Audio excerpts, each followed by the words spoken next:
So I'm making breakfast this morning, and as I'm spicing the eggs, adding the salt and pepper, I'm reminded of this time I was at my parents' house, and we were there for dinner, and we had put salt on the food, and we started eating, but it didn't taste salty at all. It was a little off, so we added some more salt, but all it did was add grit, and it added no flavor. So we kind of just tasted the salt, and it had completely lost all of its flavor, which kind of renders salt useless. And so we ended up just throwing the salt out and grabbing new salt. And it was this weird experience because none of us had experienced that before. But it reminded us of Matthew chapter 5, verse 13, where it says, "You are the salt of the earth. But if the salt loses its saltiness, how can it be made salty again?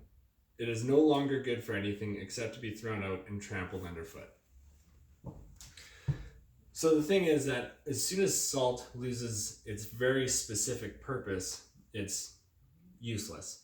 And so Jesus calls us to not lose our saltiness. Now, I want to kind of nitpick on the fact that salt is a preservative. And I think in this time, all of us are experiencing a little bit of loneliness and seclusion and isolation. And I think that part of keeping our saltiness is checking in on each other, seeing how we're doing. And that's one way we can preserve relationships.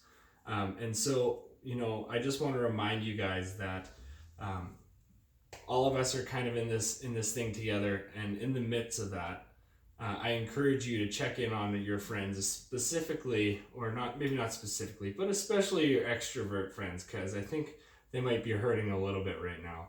So this is just a little piece to remind you guys to keep it spicy.